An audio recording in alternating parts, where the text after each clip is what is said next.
అలాగే ఈరోజు భారత రాజ్యాంగం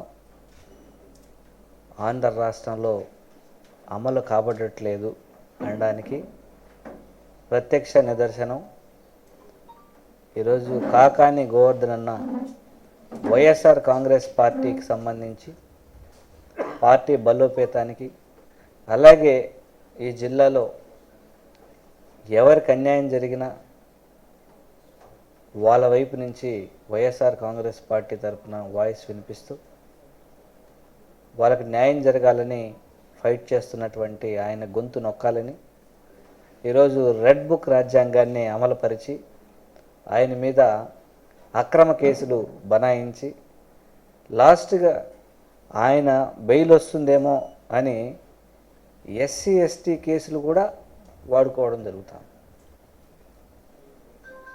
కంప్లీట్గా ఏ ఒక్క విషయం తీసుకున్నా అన్నీ వైలేట్ చేస్తూ ఆయన ఎలాగైనా రాజకీయంగా అనగదొక్కాలని వైఎస్ఆర్ కాంగ్రెస్ పార్టీ వాయిస్ని ఆయన ద్వారా వినిపించకుండా చేయాలని ఈరోజు బలవంతంగా తెలుగుదేశం పార్టీ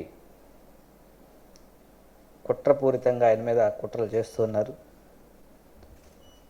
ఏ రకరకాల ప్రచారాలు చేస్తున్నారు. ఖచ్చితంగా న్యాయస్థానాల మీద మాకు గౌరవం ఉంది. ఖచ్చితంగా ఆయన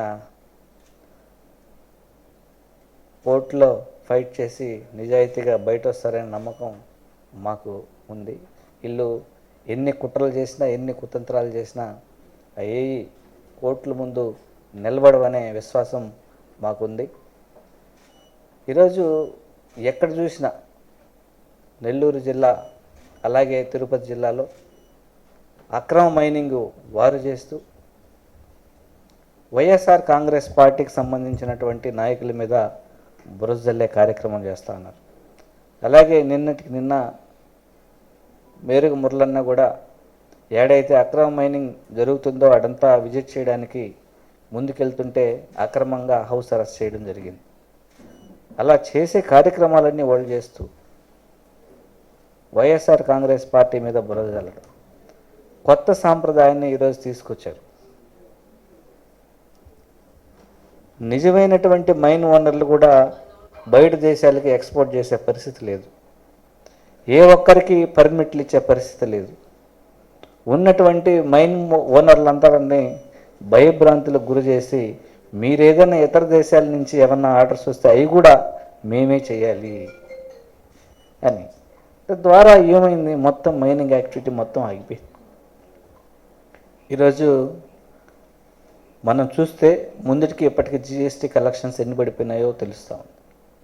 ఎంతమంది లారీ ఓనర్స్ కానీ డ్రైవర్స్ కానీ ఈ మైనింగ్ యాక్టివిటీ మీద ఆధారపడుతున్నటువంటి వర్కర్స్ అందరూ కూడా ఈరోజు పస్తులతో ఉండాల్సినటువంటి పరిస్థితి. అలాగే మన దేశానికి రావాల్సినటువంటి ఫారిన్ రెవెన్యూ మొత్తం ఆగిపోయే పరిస్థితి. రాష్ట్రానికి రావాల్సినటువంటి రెవెన్యూ ఆగిపోయే పరిస్థితి.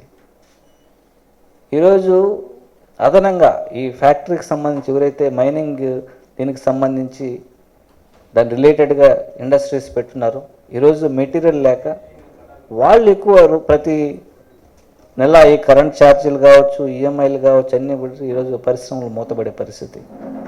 ఇట్లా అన్ని రకాలుగా దెబ్బ కొడుతూ మీరు ఈ విషయాల మీద గొంతెత్తినటువంటి మా నాయకుల్ని అరెస్ట్ చేస్తూ అక్రమ కేసులు బనాయిస్తూ ఇవన్నీ ప్రజలు గమనిస్తూ ఉన్నారు.